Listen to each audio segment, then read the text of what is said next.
Foundation batch का आज मेरा पहला क्लास है और आज का जो टॉपिक है वो है मोशन।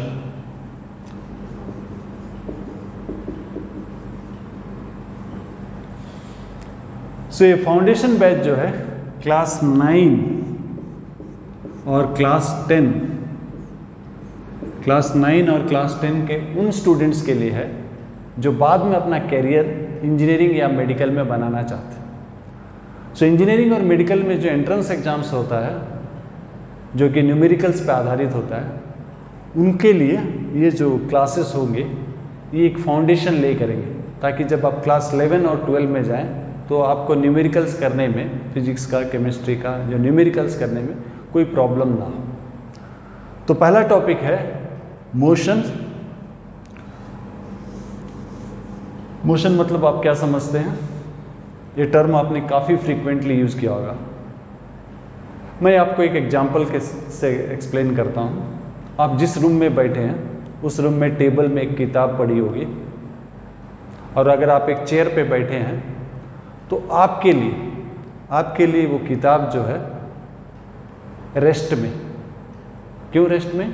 क्योंकि आपका पॉइंट से बुक को जो लाइन जोड़ता है, यानी कि बुक का position with respect to you, book का पोजीशन आपके लिए चेंज नहीं हो रहा है।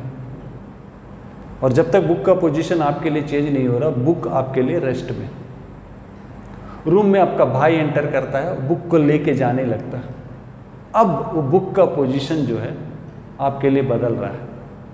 अब आप कह सकते हैं कि बुक आपके लिए मोशन में। कोई भी ऑब्जेक्ट आपके लिए मोशन में तभी है जब उसका position with respect to you आपके लिए बदल रहा है। चलिए एक और एग्जांपल लेते हैं। मान लेते हैं कि आप ट्रेन के अंदर बैठे हैं। आप ट्रेन के अंदर बैठे, आपके सामने में एक बक्सा पड़ा हुआ। बक्सा आपके लिए रेस्ट में, क्योंकि बक्सा का जो पोजीशन है विथ रेस्पेक्ट टू यू आपके लिए बदल नहीं रहा है। एक और आदमी को ले लेते हैं जो जमीन पर खड़ा है। क्या उसके लिए बक्सा का पोजीशन बदल रहा है या कांस्टेंट बदल रहा है? इसका मतलब है उस आदमी के लिए बक्सा जो है मोशन में। उसी बक्सा को कोई और जो कार में जा रहा है वो देख रहा है।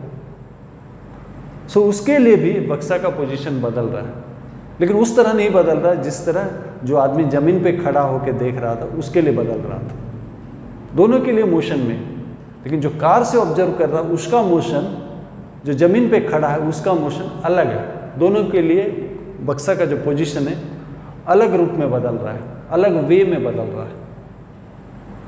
उसी बक्सा को अगर कोई बाहर से स्पेस से देखे, दूरबीन लगा के देखे, तो उसके लिए, बिकॉज हमारा जो अर्थ है, हमारा जो पृथ्वी है, सूरज के चारों तरफ चक्कर काट रहा है, उसके लिए बक्सा भी पृथ्वी के चारों तरफ चक्कर काट रहा है। तो उसके लिए भी बक्सा का पोजीशन बदल रहा है, लेकिन वैसा नहीं बदल रहा जैसा ये आदमी जमीन पे खड़ा था उसके लिए बदल रहा था, ये जो आदमी कार में जा रहा था उसके लिए बदल रहा है। तो मोशन जो है सिर्फ ऑब्जेक्ट के ऊपर डिपेंड नहीं करता है। कोई एक ऑब्जेक्ट है, मोशन सिर्फ इसके ऊपर डिपेंड नहीं करता, रेफरेंस पॉइंट के ऊपर भी डिपेंड करता है। कहां से आप ऑब्जर्व कर रहे हैं? बक्सा तो वही था जब आप कार में बैठे थे, आपके लिए रेस्ट है। जो जमीन पे खड़ा था उसके लिए मोशन है, जो कार में जा रहा था उसके लिए भी मोशन है, जो अंतरिक्ष से दूरबीन से देख रहा था उसके लिए भी मोशन, लेकिन तीनों मोशन अलग है। मोशन जो है ऑब्जेक्ट के ऊपर डिपेंड करता है और ऑब्जर्वर के ऊपर से। ऑब्जर्वर कौन सा रेफरेंस से देख रहा है? कार का रेफरेंस से देख रहा था, कुछ और था। ट्रेन का रेफरेंस से देख रहा था, कुछ और था। जमीन से देख रहा था, कुछ और था। स्पेस से देख रहा था, कुछ और था। ये जो मोशन है ये दोनों पे निर्भर करता है। ऑब्जेक्ट के ऊपर निर्भर करता है, ऑब्जर्वर का रेफरेंस पॉइंट के ऊपर, कहाँ से वो ऑब्जर्व कर रहा है। अलग अलग जगह से ऑब्जर्व करेगा तो अलग अलग मोशन उससे दिखाई देगा। तो मोशन जो है कॉम्बाइंड प्रॉपर्टी है। कॉम्बाइंड प्रॉपर्टी किसका कॉम्बाइंड प्रॉपर्टी है? ऑब्जेक्ट और ऑब्जर्वर। सो जब भी हम मोशन बोलते हैं दोनों हमें बोलना पड़ेगा। हमको ऑब्जेक्ट भी बोलना पड़ेगा, किस ऑब्जेक्ट का मोशन आप चाहते हैं और कहाँ से आप चाहते हैं। सेम ऑब्जेक्ट अलग अलग जगह से अगर आप मेजर करें तो अलग अलग मोशन दिखाएगा। तो चलिए ऐसे ही एक रेफरेंस ले लेते हैं। रेफरेंस पॉइंट यहाँ से मेजर करना चाहते हैं। आमतौर पर जब मेजर करते हैं तो हम लोग अगर प्लेन में मेजर करते हैं तो एक्स और वाई कोऑर्डिनेट्स लेते हैं, और स्पेस में अगर मेजर करते हैं तो एक्स वाई जेड कोऑर्डिनेट्स, और किस समय पर मेजर किए वो टाइम भी ले लेते हैं। मान लेते हैं यहाँ से हम मेजर करना चाहते हैं, ये हमारा एक्स एक्सिस है, ये हमारा वाई एक्सिस है, और अगर स्पेस में है तो ये जेड एक्सिस। यहाँ हमारे पास ऑब्जेक्ट है। सो ऑब्जेक्ट का पोजीशन जो है शुरू में ये है, ये शुरू में पोजीशन ये है, और ये ऑब्जेक्ट जो है ऐसा जा रहा है।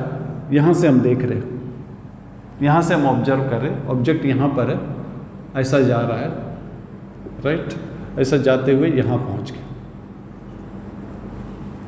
ये फाइनल पोजीशन, ये इनिशियल पोजीशन है, ये फाइनल पोजीशन। सो ऑब्जेक्ट जिस पाथ में गया, जिस रास्ते में गया, उस रास्ते का जो कुल लंबाई है, कुल लेंथ है, इसको बोलते हैं डिस्टेंस।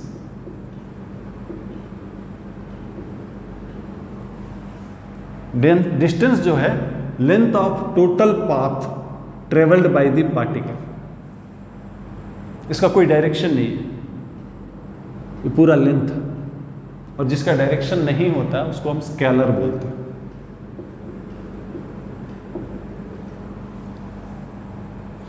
लेकिन अगर हम ये पूछें कि स्टार्टिंग पॉइंट से एंड पॉइंट के बीच में अगर हम एक डायरेक्टेड लाइन सेगमेंट ज्वाइन करें, ऐसा ज्वाइन करें जो कि स्टार्टिंग लाइन पॉइंट को और फाइनल पॉइंट को जोड़ता है, ये जो directed line segment joining initial and final point, इसको बोलते हैं डिस्प्लेसमेंट। इसका डायरेक्शन है, राइट। सो डिस्टेंस क्या है? Length of total path. Displacement क्या है? Directed line segment joining initial and final point. ये डिस्टेंस, ये डिस्टेंस, डिस्टेंस से डी, डिस्टेंस है से डी। इसका मतलब कोई भी मोशन में डिस्टेंस जो है हमेशा ज्यादा होगा। डिस्टेंस जो है हमेशा डिस्प्लेसमेंट से ज्यादा होगा। डिस्प्लेसमेंट क्या? Straight line joining initial and final, directed line segment joining initial final. So straight line है, ये कर्व, तो ये लेंथ हमेशा इससे ज्यादा होगा। कब बराबर होगा?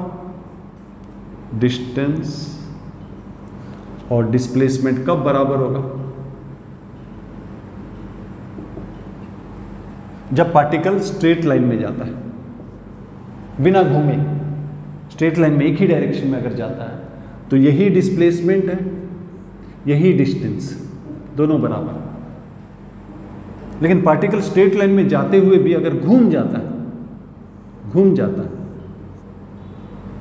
तो डिस्टेंस जो है ये टोटल लेंथ ये है, जबकि डिस्प्लेसमेंट सिर्फ इतना है। स्टार्टिंग पॉइंट और एंडिंग पॉइंट को जो लाइन सेगमेंट ज्वाइन करता है, डायरेक्टेड लाइन सेगमेंट, वो डिस्प्लेसमेंट। सो डिस्टेंस जो है हमेशा, डिस्टेंस जो है हमेशा डिस्प्लेसमेंट से ज़्यादा होता है। एक केस में इक्वल होगा, अगर पार्टिकल स्ट्रेट लाइन में जा रहा है बिना घूमे हुए, सेम डायरेक्शन में अगर जा रहा है, राइट। सो डिस्टेंस एक स्केलर है क्योंकि इसका कोई डायरेक्शन नहीं है, जबकि डिस्प्लेसमेंट का डायरेक्शन है। ये लाइन का एक certain angle, suppose x axis के साथ आप मेजर करते हैं तो एक सर्टेन एंगल बनाता है जो कि आप प्रोट्रैक्टर से मेजर कर सकते हैं। अगर प्लेन में है तो प्रोट्रैक्टर से, और 3D में है तो कुछ और तरीका है एंगल मेजर करने का, राइट। सो डिस्प्लेसमेंट एक वेक्टर है।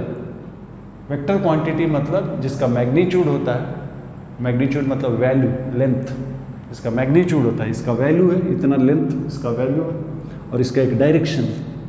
सो कोई भी फिजिकल क्वांटिटी जिसका वैल्यू होता है और डायरेक्शन होता है वो एक वेक्टर क्वांटिटी है। सो डिस्प्लेसमेंट एक वेक्टर क्वांटिटी है, डिस्टेंस एक स्केलर क्वांटिटी।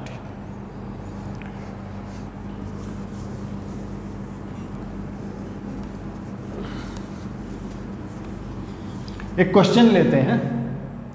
मान लेते हैं कि एक पार्टिकल जो है, ये पार्टिकल यहाँ से शुरू होता है, शुरू होके पहले 6 मीटर ईस्ट की तरफ जाता है, ये ईस्ट है, 6 मीटर ईस्ट की तरफ जाता है, उसके बाद 8 मीटर नॉर्थ की तरफ जाता है, 8 मीटर नॉर्थ की तरफ जाता है। ये स्टार्टिंग पॉइंट है, ये एंडिंग पॉइंट। हमें 2 प्रश्न पूछा गया। पहला प्रश्न है कि इसका डिस्टेंस कितना है। वो पार्टिकल यहाँ से यहाँ तक गया, फिर टर्न हो गया, 90 डिग्री टर्न हो गया, फिर नॉर्थ की तरफ गया 8 मीटर। तो डिस्टेंस कितना, डिस्टेंस कितना हो गया? डिस्टेंस क्या होता है? Length of total path. ये 6 मीटर, ये 8 मीटर, सो 6 + 8 कितना हो गया? 14 मीटर। सेकंड पार्ट में पूछा गया कि पार्टिकल का डिस्प्लेसमेंट क्या है। डिस्प्लेसमेंट क्या होता है? Directed line segment joining initial and final point. So line segment, directed line segment initial और फाइनल को जो ज्वाइन करता है वो डिस्प्लेसमेंट। सो डिस्प्लेसमेंट कितना है? तो आप पाइथागोरस थ्योरम पढ़े होंगे, हाइपोटेन्यूज निकालना है, बेस और परपेंडिकुलर दिया है। सो ये जो डिस्प्लेसमेंट है, डिस्प्लेसमेंट कितना होगा? सो डिस्प्लेसमेंट होगा, पाइथागोरस थ्योरम यूज कर लीजिए, 6 स्क्वायर + 8 स्क्वायर, ये कितना होता है? √100, यानी कि 10 मीटर। सो डिस्टेंस था 14 मीटर, डिस्प्लेसमेंट है 10 मीटर। डिस्टेंस जैसा कि हम जानते हैं हमेशा ज़्यादा होगा डिस्प्लेसमेंट से, until they travel in a straight line. जब तक वो स्ट्रेट लाइन में जाते हैं बिना रिवर्स हुए, एक ही लाइन में जाते हैं बिना रिवर्स का, उस केस में डिस्टेंस और डिस्प्लेसमेंट सेम होता है। बाकी सभी केस में डिस्टेंस ज़्यादा होता है। सो यहाँ डिस्टेंस है 14, डिस्प्लेसमेंट है 10। सो डिस्टेंस एक स्केलर क्वांटिटी है, इसमें कोई डायरेक्शन का जरूरत नहीं है, लेकिन डिस्प्लेसमेंट में डायरेक्शन का जरूरत है। ये एंगल आपको निकालना पड़ेगा। ये एंगल आप प्रोट्रैक्टर यूज कीजिए, मेजर कीजिए एंगल, कोई भी एंगल निकलता है, जितना भी एंगल निकलता है मेजर कीजिए। मान लेते कि 50 डिग्री निकलता है, मान लीजिए, होगा नहीं, 50 डिग्री निकलता है, तो आप लिख दीजिए कि 50 डिग्री एंगल है ईस्ट वाला लाइन से, ईस्ट वाला लाइन से किस तरफ? नॉर्थ की तरफ, ये नॉर्थ की तरफ। तो मैग्नीट्यूड जो है, मैग्नीट्यूड मतलब लेंथ 10 मीटर है, डायरेक्शन क्या है? ये एंगल जो भी निकलेगा, प्रोट्रैक्टर यूज कीजिए, एंगल मेजर कीजिए, जो एंगल निकला वो एंगल लिख दीजिए। एंगल मान लेते हैं 50 डिग्री निकला, तो आप लिख दीजिए 50 डिग्री है ईस्ट वाला लाइन से किस तरफ? नॉर्थ की तरफ। लेकिन आपके पास अगर प्रोट्रैक्टर नहीं है तो ट्रिग्नोमेट्री यूज कीजिए। tan थीटा क्या होता है? Perpendicular by base, perpendicular by base. इसको सिंपलीफाई कर दीजिए 4/3। अब मैथमेटिकल टेबल अगर आपके पास है तो टेबल में देखिए 4/3 के लिए tan का कौन सा एंगल के लिए 4/3 होता है, वो एंगल आप लिख दीजिए। मैथमेटिकल टेबल में 4/3 वैल्यू के लिए tan का कौन सा एंगल के लिए 4/3 वैल्यू होता है, वो एंगल देख लीजिए, लिख दीजिए। मान लेते हैं आपके पास टेबल भी नहीं है, तब आप सिंपली लिख दीजिए tan थीटा जो कि परपेंडिकुलर बाय बेस है 4/3। सो थीटा को आप ऐसा लिख दीजिए, tan इनवर्स 4/3। इनवर्स का मतलब एंगल होता है। एंगल कहाँ से मेजर कीजिए? ईस्ट से मेजर कीजिए। किस तरफ मेजर कर रहे हैं? नॉर्थ की तरफ। सो नॉर्थ की तरफ मेजर कर रहे हैं, कहाँ से? ईस्ट से, नॉर्थ ऑफ ईस्ट, राइट। सो बाद में जाके आपको +2 में ये ज़्यादा यूज करेंगे, लेकिन अभी आपके लिए अगर आप इतना ज़्यादा फेमिलर नहीं है ट्रिग्नोमेट्री से, तो प्रोट्रैक्टर यूज करके एंगल निकाल सकते हैं।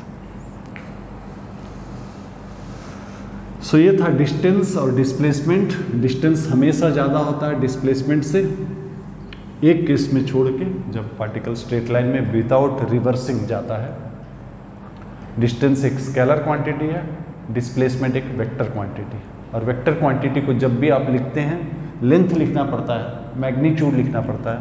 मैग्नीट्यूड का सिंबल जो होता है ये वाला। सो ये डिस्प्लेसमेंट है, ये नोटेशन जो है वेक्टर नोटेशन है, मतलब हम वेक्टर की बात कर रहे हैं। और इसमें जब अगर मैं ऐसा डाल दूं तो मतलब खाली लेंथ की बात हो रही है। तो पिछला केस में लेंथ कितना था? 10। खाली अगर मैं ऐसा लिखूंगा तो इसका मतलब है लेंथ 10 का भी बात कर रहा हूँ और एंगल का भी बात कर रहा हूँ, दोनों बात कर रहा हूँ, राइट। तो ये सिंबल को मॉडुलस बोलते हैं। मॉडुलस मतलब लेंथ, मैग्नीट्यूड।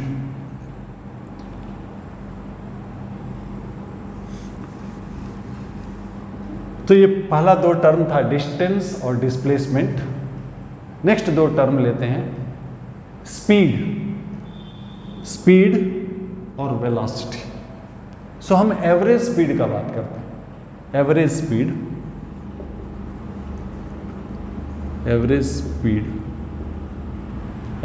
का मतलब होता है कि total distance by total time taken.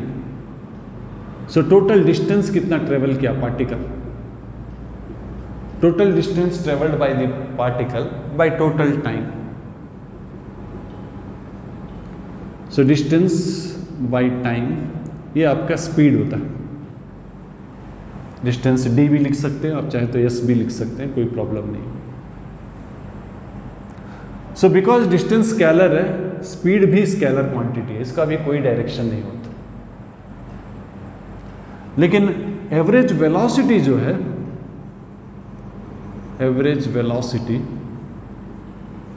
ये होता है, एवरेज वेलोसिटी जो है displacement, total net displacement by time, displacement bye time. So velocity जो है आपका डिस्प्लेसमेंट बाय टाइम होता है, राइट। और बिकॉज डिस्प्लेसमेंट एक वेक्टर क्वांटिटी है, वेलोसिटी भी वेक्टर क्वांटिटी है। मतलब वेलोसिटी आप जब भी लिखना चाहेंगे तो आपको लेंथ वैल्यू देना पड़ेगा, मैग्नीट्यूड देना पड़ेगा और डायरेक्शन भी देना पड़ेगा। जबकि आप स्पीड लिखना चाहेंगे तो ऐसा कुछ नहीं है, खाली आपको मैग्नीट्यूड देना पड़ेगा और यूनिट लिखना पड़ेगा। यूनिट क्या है, डिस्टेंस का यूनिट क्या होता है मीटर, टाइम का यूनिट क्या होता है सेकेंड। सो इसका यूनिट हो जाता है मीटर पर सेकेंड। यहाँ पर भी डिस्प्लेसमेंट का यूनिट भी मीटर होता है, टाइम सेकेंड होता है, इसका भी यूनिट मीटर पर सेकेंड, मीटर पर सेकेंड ऐसा लिख सकते हैं या ऐसा लिख सकते हैं, ठीक है। तो स्पीड क्या है, स्केलर है। वेलोसिटी क्या है, वेक्टर है। स्पीड है डिस्टेंस बाय टाइम, वेलोसिटी है displacement by time. Because distance हमेशा डिस्प्लेसमेंट से ज़्यादा होता है और एक केस में इक्वल होता है, तो इसीलिए स्पीड जो है, एवरेज स्पीड हमेशा ज़्यादा होगा। एवरेज स्पीड हमेशा ज़्यादा होगा एवरेज वेलोसिटी से। एक केस में इक्वल होगा, जब स्ट्रेट लाइन में विदाउट रिवर्सिंग एक ही डायरेक्शन में अगर जा रहा है तो इसके ऊपर कुछ क्वेश्चंस लेते हैं, स्पीड और वेलोसिटी के ऊपर, राइट। सो पहला क्वेश्चन लेते हैं। एक आदमी अपना घर से निकलता है, एक आदमी घर से निकलता है और ऑफिस जाता है। घर से निकलता है, ऑफिस जाता है। घर से ऑफिस का डिस्टेंस जो है 6 किलोमीटर है। जाता है और जाते के साथ उसे याद आता है कि इसने घर में कुछ भूल गया है, तो फिर वो सीधा वापस आ जाता है, उसी रास्ता में आ जाता है। उसी रास्ते में मतलब उसी लाइन के ऊपर, आपको ठीक से दिखाई दिए इसलिए मैं जो रिटर्न पाथ को थोड़ा नीचे दिखाया। तो आदमी घर से ऑफिस जाता है, जैसे ही पहुंचता है उसे कुछ याद आता है कि घर में कुछ छोड़ दिए, वापस आ जाता है, उसी रास्ता में वापस आ जाता है 6 किलोमीटर, और उसको टोटल समय लगता है जाके आने में 20 मिनट लगता है। तो हमें दो क्वेश्चन पूछा गया। पहला क्वेश्चन है कि एवरेज स्पीड क्या है, दूसरा क्वेश्चन है एवरेज वेलोसिटी क्या है। सो एवरेज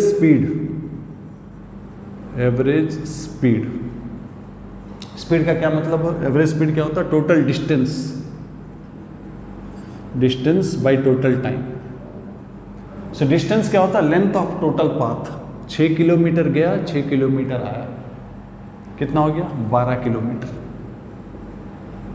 टाइम मिनट में है, आप चाहे तो मिनट में भी रख सकते हैं या फिर आवर्स में भी चेंज कर सकते हैं। इसको आवर्स में अगर चेंज कर देंगे तो कितना हो जाएगा, 1 आवर में 60 मिनट्स होता है।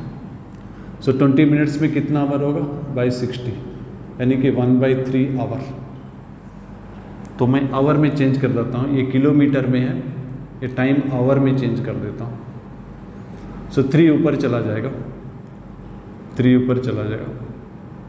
36 किलोमीटर पर आवर। यह है एवरेज स्पीड। ठीक है, नेक्स्ट है एवरेज वेलोसिटी।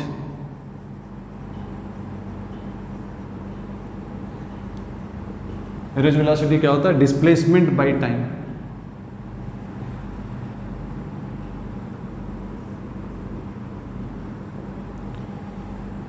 सो डिस्प्लेसमेंट क्या होता है? Directed line segment joining initial and final point. ये इनिशियल है, यही फाइनल है। ये इनिशियल है, यही फाइनल है, मतलब इसको इनिशियल और फाइनल को जो ज्वाइन करता है उसका कोई लेंथ नहीं है। सो डिस्प्लेसमेंट हमारा 0 हो गया, तो एवरेज वेलोसिटी जो है वो भी 0। ठीक है, नेक्स्ट क्वेश्चन लेते हैं। एक पार्टिकल एक सर्कल में घूम रहा है, सर्कल में घूम रहा है। मान लेते हैं यहां से शुरू होता है, शुरू होके पार्टिकल यहां तक पहुंचता है, just opposite, diametrically opposite point को पहुंचता है। सर्कल का रेडियस मान लेते हैं r। सो यहां से पार्टिकल शुरू होता है, ऐसा जाते हुए यहां तक पहुंचता है और उसको समय लगा t। हमें निकालना है एवरेज स्पीड और एवरेज वेलोसिटी। सो पहले एवरेज स्पीड। एवरेज स्पीड क्या होता है? Distance by time.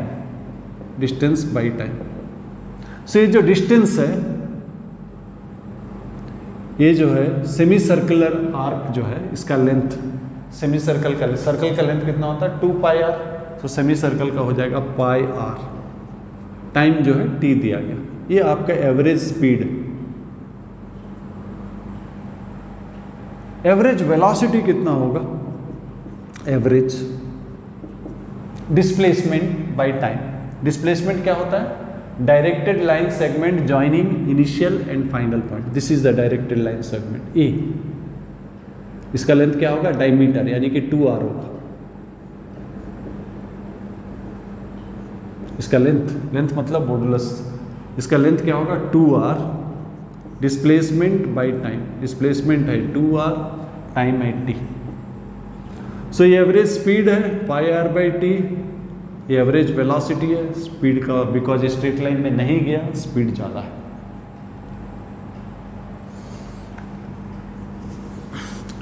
Straight line का ही ले लेते हैं। स्ट्रेट लाइन में मान लेते हैं कि पार्टिकल स्ट्रेट लाइन में जा रहा है, स्ट्रेट लाइन में जा रहा है, ए से शुरू होता है, बी तक जाता है, टोटल डिस्टेंस s। राइट। सो शुरू का जो 1/3 रास्ता है, शुरू का 1/3 रास्ता है, उसमें इसका स्पीड मान लेते हैं 30 किलोमीटर पर आवर। शुरू का 1/3 रास्ता में स्पीड मान लेते हैं 30 किलोमीटर पर आवर है, और बाकी जो 2/3 बचा है, बाकी जो 2/3 रास्ता बचा है, उसमें स्पीड मान लेते हैं 60 kilometre per hour. Straight line में जा रहा है, बिना घूमे जा रहा है, तो डिस्प्लेसमेंट डिस्टेंस सेम है, स्पीड और वेलोसिटी भी मैग्नीट्यूड सेम। क्वेश्चन ये है कि पार्टिकल ए से बी स्ट्रेट लाइन में जा रहा है, एक ही डायरेक्शन में जा रहा है। शुरू का 1/3 डिस्टेंस जो है 30 किलोमीटर पर आवर में गया, नेक्स्ट जो 2/3 डिस्टेंस है वो 60 किलोमीटर पर आवर में गया। तो ये पूरा पाथ के लिए एवरेज स्पीड क्या है? सो एवरेज स्पीड क्या है? यानी कि टोटल डिस्टेंस, पहला डिस्टेंस प्लस दूसरा डिस्टेंस बाय टोटल टाइम, पहला टाइम प्लस दूसरा टाइम। यहाँ टाइम मान लेते हैं t1 लगा, यहाँ टाइम मान लेते हैं t2 लगा। ठीक है। सो पहले इसको डिस्कस करते हैं। यहाँ का डिस्टेंस है s/3, स्पीड है 30, टाइम है t1। सो डिस्टेंस क्या होता है? Speed into time. सो यहाँ से टाइम निकल जाएगा। ये डिस्टेंस कितना है? s/3, s/3, s1 यानी कि s/3 by speed. Right. Next distance s2 equal to speed into time. Next distance कितना है? 2s/3। स्पीड कितना है? 60, टाइम मान लेते हैं t2 है। सो नेक्स्ट टाइम हो गया 2s/3 इंटू 60। सो ये हो गया s/3 इंटू 30, वो टाइम हो गया 2s/3 इंटू 60। यहाँ डाल देते हैं total distance s1 plus s2, ये दोनों मिलाने से टोटल डिस्टेंस s हो जाएगा t1 s/3 इंटू 30 कितना हो जाता है 90, और 2s 3 into 60 180। So s by 90 और 180 का एलसीएम कितना हो जाएगा 180। सो 90 होने से 2s, ये भी 2s। सो ये 180 ऊपर चला जाएगा into s by 4s, s cut गया। सो ये 45 किलोमीटर पर आवर, राइट।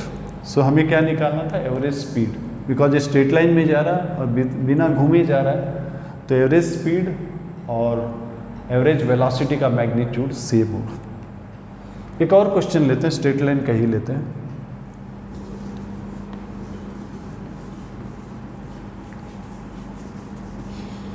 सो एक पार्टिकल जो है ए से बी तक जा रहा है, ए से बी तक, मान लेते हैं इसको टोटल टाइम लगा t, टोटल टाइम t लगा, उसका 1/4 टाइम, जितना टोटल टाइम था उसका 1/4 टाइम इसका स्पीड था 40 किलोमीटर पर आवर, और बाकी जो टाइम रह गया 1/4 चला गया, इसका मतलब कितना बाकी रह गया 3/4 रह गया। उस टाइम में मान लेते हैं स्पीड जो है 60। तो इस एंटायर टाइम के लिए एवरेज स्पीड क्या है, एवरेज स्पीड क्या है, total distance by total time. ये वाला डिस्टेंस मान लेते हैं s1 है, ये डिस्टेंस s2। सो ये डिस्टेंस क्या होगा, स्पीड हो जाएगा, डिस्टेंस हो जाएगा speed into time. So distance जो है s1 है, स्पीड कितना है 40, टाइम कितना है t/4, 40 इंटू t/4। उसी तरह ये डिस्टेंस s2 इक्वल टू यहाँ का स्पीड इंटू यहाँ का टाइम। सो s2 हो जाएगा यहाँ का स्पीड 60 इंटू यहाँ का टाइम 3t/4।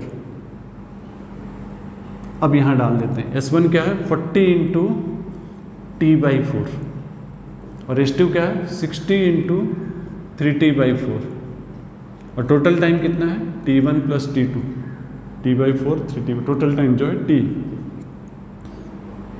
राइट। सो इसको कैंसिल कर दीजिए, ये कितना हो जाएगा 10, इसको 45 प्लस 10 55t बाई टी कितना हो गया 55 किलोमीटर पर आवर। तो ये एवरेज स्पीड है इस एंटायर टाइम के लिए। तो average speed total distance by total time, average velocity total displacement by total time. हम बार बार एवरेज क्यों बोल रहे हैं, हम बार बार एवरेज क्यों बोल रहे हैं, उसका वजह ये है, एवरेज जो है हम टोटल में देखते हैं। आपने ए से मान लेते हैं बी तक गए, ए से बी तक गए, ऐसा ऐसा हो क्या ऐसा हो क्या ऐसा गए, तो जाहिर है कि आप जो total distance by total time जो भी वैल्यू निकाले होंगे, हर जगह आपने वही स्पीड कवर नहीं किया होगा। टर्निंग में आपका स्पीड कम हो गया होगा, रास्ता में कहीं गड्ढा है तो आप ब्रेक मार दिए होंगे, स्पीड बिल्कुल कम हो गया होगा। कहीं डाउन है, रोड अगर डाउन है तो आपका स्पीड बढ़ गया होगा। तो हर जगह स्पीड अलग अलग होगा, डायरेक्शन भी अलग होगा, वेलोसिटी भी अलग होगा। सो एवरेज मतलब आप पूरा में टोटलिटी में देखते हैं, total distance by total time is average speed, उसी तरह total displacement by total time average velocity. So average मतलब टोटलिटी में आप देखते हैं, लेकिन हर जगह पर कुछ और रहेगा, डायरेक्शन भी अलग होगा, मैग्नीट्यूड भी अलग होगा।